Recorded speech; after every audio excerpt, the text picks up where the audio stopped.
Guys, নমস্কার। মাধুরী activities YouTube চ্যানেলে আপনাদের সবাইকে জানাচ্ছি সুস্বাগতম। আজকে আমি কি তৈরি করব বলুন তো? আজকে আমি তৈরি করব রাধাকৃষ্ণের এবং গোপালের জন্য ড্রেস।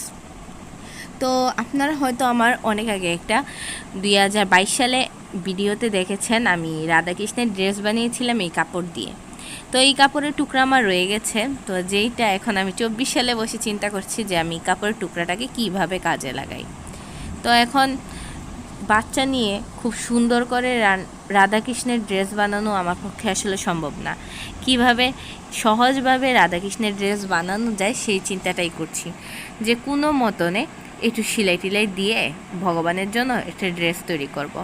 তার জন্যই আমি টুকরা কাপড় নিয়েছি, আর আগে যে সেই আমার টুকরা কাপড়টা ছিল সেই টুকরা কাপড়টা নিয়েছি, এবং এটাকে আমি জড়াতালি দিয়ে এখন রাধাকৃষ্ণের ড্রেস বানানোর চেষ্টা করছি। এখন যে আমি কাটতেছি যে অংশটা কাপড়ে, এই অংশটা দিয়ে আমি চিন্তা করছি যে এই অংশটা দিয়ে কৃষ্ণের জন্য ধুতি বানিয়ে ফেলবো। আর কাপড়টাও খুব বেশি না, এই কাপড়ের মধ্যে থেকে আমাকে কৃষ্ণের জন্য ধুতি, কুর্তি, আবার রাধারানীর জন্য স্কার্ট, কুর্তি, আবার গোপালের জন্য ড্রেস তৈরি করতে হবে।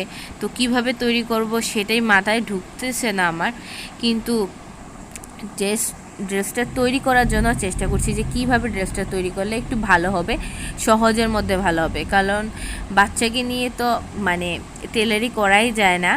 তো এখন কীভাবে যে কী করব, তো আপনারা দেখতে থাকুন যে আমি কিভাবে ভগবানের ড্রেসটা তৈরি করি। রাধারানী স্কার্ট এবং গোপালের স্কার্ট আসলে সেম ডিজাইনেই, তো এই কারণে আমি শুধুমাত্র এখানে রাধারানীর স্কার্ট তৈরিটা দেখাচ্ছি, গোপালের আর দেখাচ্ছি না। আর রাধারানীর স্কার্টের উপরের যে অংশটা, যে ব্লাউজ বলতে গেলে আমি এখানে ব্লাউজ তৈরি করছি না, আমি ইজিলি একটা টিক্স দেখিয়ে দিচ্ছি যে এরকমভাবে আমি তৈরি করব। সেমভাবে কিন্তু আপনি কৃষ্ণর এবং গোপালেরও একইভাবে তৈরি করতে হয়। তো তার জন্য আমি এখানে শুধুমাত্র রাধারানীর দেখাচ্ছি। আর যে কৃষ্ণের জন্য যে আমি ধুতিটা কেটেছিলাম, সেই ধুতিটাকে আমি চারও বর্ডার দিয়ে সেলাই করে নিয়েছি যেন সুতা না ওঠে। আর এদিকে আমি এখানে রাধারানীর ড্রেসের উপরের যে কুর্তির অংশটা সেটা তৈরি করছি। তো এটা খুবই নর্মাল এবং ইজি, এখানে কোনো ঝামেলা নাই।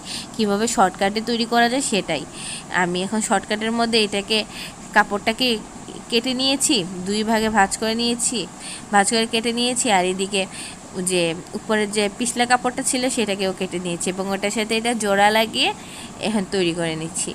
আবার একইভাবে স্কার্টকেও জোড়া লাগিয়ে কুচি দিয়ে দেখলাম বাকি আরও অনেকখানি কাপড় থেকে যায় উপরে, আমার তো এটা লাগবে না। তো আমি ভাবলাম সেটা আবার ফেলে দেবো, সেটার দরকার কি বাবা, ফেলে দিয়ে কাপড় অযথা নষ্ট করে লাভ নেই। তার জন্য আমি কাপড়টাকে আবার ভাঁজ করে এখানে কুচির মতো নিয়েছি। আর যেহেতু এটা একটু নেটের মধ্যে ডিজাইন করা কাপড়, এটা না উল্টা ভাঁজতে তো একটা বোঝা যায় না। আর আমি যেভাবে দিয়েছি এতে করে দেখলাম কাপড়টা দেখতে অনেক সুন্দরই লাগছে, আর ডিজাইনও একটু হয়ে গেছে রাধারানীর লেহেঙ্গাতে। তো আপনারা ভিডিওটাকে দেখতে থাকুন। আর আপনারা আসলে বড়ই কিপটা। কেন বললাম বড়ই কিপটা? আপনারা না কেউ ভিডিওতে দেখে যান কিন্তু ভিডিওতে লাইক করেন না, ভিডিওতে কমেন্ট করেন না। তো কিভাবে বুঝবো আপনাদের ভিডিওটিকে ভালো লেগেছে? ভালো লাগুক খারাপ লাগুক, যে কোনো ধরনের যে কোনো কমেন্ট আপনারা তো কমেন্ট করবেন, বলবেন কেমন লাগছে। আর এত কষ্ট করে ইউটিউব ভিডিও বানাই, যদি আপনাদের মন্তব্য না দেন বা লাইক না করেন ভিডিওতে, তাহলে কষ্ট হয় না? আর চ্যানেলটাও তো মনিটাইজেশন পাওয়া দরকার, তাই না? তো প্লিজ, যদি ভিডিওটিকে ভালো লাগে প্লিজ আপনি লাইক করবেন, এবং কোথা থেকে দেখছেন আপনার জায়গাটাকে একটু কমেন্ট করে বলে যাবেন। ভালো থাকবেন, নিজের শরীরের দিকে খেয়াল রাখবেন। নমস্কার।